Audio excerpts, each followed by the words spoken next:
Hi and welcome. I'm so glad to hear that you're interested in the Marriage and Family Therapy program here in the Department of Counseling at San Francisco State. And so I'm just going to give a little presentation about what our program is all about and talk a little bit about licensure as an MFT in the state of California. So a little bit about me. My name is Dr. Tiffany O'Shaughnessy, but everyone here at SF State calls me Dr. O.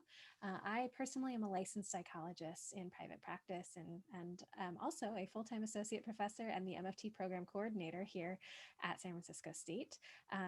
And I'm also the co-coordinator of the Northern California MFT Educators Consortium, where I meet with other MFT educators all over the state to talk about what we do. So I'll be sharing perspectives from all of those with you today. So first is just who are MFTs and what do they do? And to understand that, California is a pretty unique place where for the longest time, the only two master's level mental health licensees that were out there were MFTs or LCSWs. And so MFTs in the state of California look a little different than they do in the rest of the nation. And that leads to some confusion for folks. But the way I'm going to be talking about MFTs today is what comes from CAMP, to the California Association of Marriage and Family Therapists, as well as from the Board of Behavioral Sciences, who regulates the practice of marriage and family therapists, as well as all of the other like LPCC, LCSW, all of those. And you'll find we love acronyms in our field. So that is, if you're feeling like you're swimming in acronyms, know that that is to be expected. And at some point, they'll all just click. But so marriage and family therapists here in the state of California are mental health professionals that are trained in psychotherapy and family systems. They are licensed to diagnose and treat a range of clinical issues that include everything from depression, relationship problems, anxiety, individual psychological problems, child-parent problems, really working with just a range of presentations. And what's important about MFTs is that they stress the importance of understanding that an individual and their counseling concerns are always embedded in multiple systems. So the systemic approach is a key feature of being an MFT.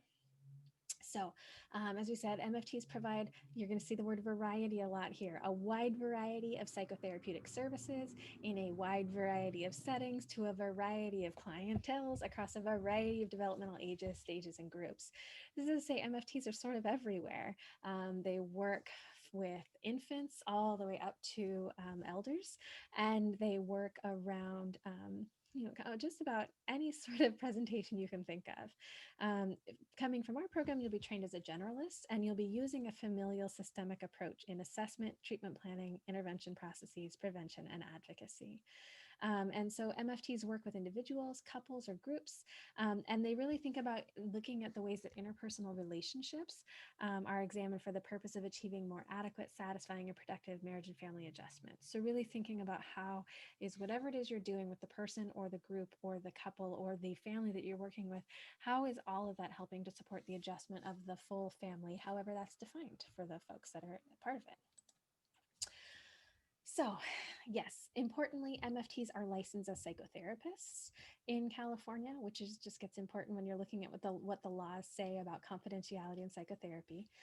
And the board that we report to, that MFTs report to, is the Board of Behavioral Sciences.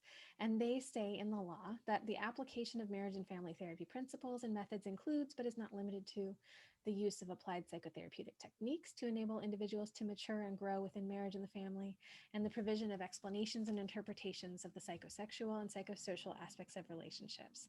So it says specifically in the law that MFTs do not only work with marital, couple, family, and relational problems, but that they use a systemic approach in assessment, diagnosis, intervention, prevention, and advocacy. And so, thinking about what is a systemic approach, and certainly MFTs are not the only ones who do this. Thinking about systems is important, but really everything that an MFT does is supposed to take this contextual perspective. And so a system, really think about, this is an ecological framework is looking at a system. So we think about an individual and what's going on with them, but then we also think about that next circle out, the microsystem, the home, the school, the neighborhood, their immediate family, et cetera. And then we think about the next level out, a mesosystem, right? The home, schools, neighborhood, work, the out to the exosystem, maybe places where folks work, mass media, community services, and then all the way out to the macro system. So cultural values, beliefs, customs, et cetera. And so we don't just focus on what is happening with at this one person that we might be meeting with, or even just this one family we might be working with, but really thinking about how what a person is experiencing is influenced by all of these systems, and also thinking about how we might intervene across any of these systems. And that fits well with the ACA multicultural social justice competencies. And so that there's also, you see these sort of spheres of influence where we think about how we as either privileged or marginalized counselors might be working with privileged or marginalized clients, and how all of these different intersecting levels influence the work that we do. Um, and so, just a little more about how one becomes a marriage and family therapist. There's very explicit educational requirements from the board that we follow. So, as you will learn about or have already heard about, our program is CACREP accredited, which means we follow the rules and expectations of CACREP. And so, you are trained in counseling in all of these different areas. But in the MFT program or specialization, we also have to meet all of the expectations of the BBS for a marriage and family therapist. And so I've just pulled out some of the key ones that are in the law on what it means to be a marriage and family therapist. And so, surprise, we need to train you in marriage and family therapy principles. So that's a big part of what your education will include. We also need to include mental health recovery oriented care and recovery oriented practice. There has to be an understanding of various cultures and social psychological implications, socioeconomic position, understanding how poverty and social stress impact mental health and recovery. And then there's another piece where your training isn't just about learning about the clients. And this actually comes directly from the law. You need to develop personal qualities that are intimately related to effective practice, including integrity, sensitivity, flexibility, insight, compassion, and personal presence. And so if you decide to train to become an MFT or a counselor, really, it's not just about what you learn in terms of helping others, but it's also about who you become and the ways that you can create and hold space for the clients that you work with. Um, and we also cover diagnosis, assessment, treatment planning, developmental issues, ways to cope with different changes in life events, cultural competency and sensitivity is a part of it, multicultural development, understanding spirituality, sexual orientation, gender, disability, all of that is part of it. The effects of socioeconomic status on treatment, understanding resilience. Again, these all come from the legal requirements for being trained as an MFT, with an emphasis on human sexuality, substance use disorders, substance use issues, and how that relates to the family as well, and then law and ethics related to the practice of being a therapist. So all of these things get folded into your 2 to 3 year program here. And as I mentioned, being CACREP accredited, we will also be covering all of these major areas throughout all of your courses. So social cultural diversity, human growth and development, et cetera. All of those things will be a part of your training.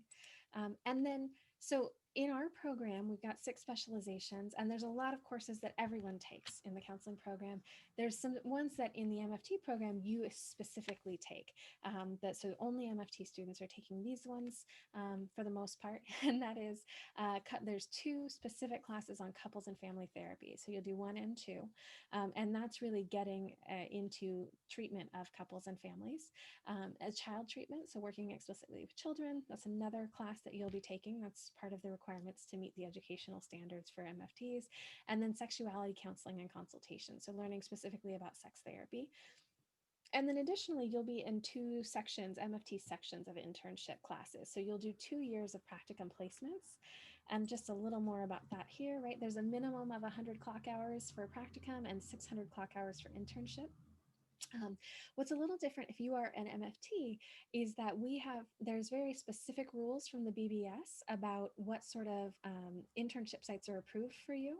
And so you have to have a licensed supervisor, and they have to, there's several sort of forms and legal documents that have to be filled out to make sure that you're getting the kind of training that is required by the BBS.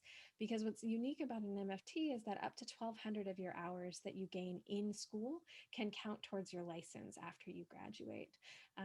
And so, all of that is sort of managed and handled in your classes and with your sites. And then I will say places where folks do these placements. Right now, we have MFT students that are we have one at SF State, the Peggy Smith Counseling Clinic, where you work with college age students. A lot of our students will go to Haight-Ashbury Psych Services. We've had folks at Planned Parenthood, Queer Life Space, UCSF Infant Parent Program, JL Behavioral Health Services, the UC Berkeley Career Center, Richmond Area Multi Services, so many different places, primarily community mental health, and also some school-based and other places. So there's a lot of different areas where you'll get that advanced training that you need. So ideally, you're going to take all 60 of our units here. You'll take all of your special MFT specialization classes. You'll do all of those things. You'll graduate. You still won't be an LMFT though. You'll be able to register as an AMFT once you graduate from here. And you'll need to get those 3,000 hours of post-degree experience. Again, 1,200 of those can be gained before you graduate. You'll have to take 2 licensure exams, and then you'll be a licensed MFT. And then after that, you'll have continuing education post-licensure. So that's a little bit about our program and becoming an MFT. And of course, I look forward to talking with you all and hopefully seeing you in one of our programs.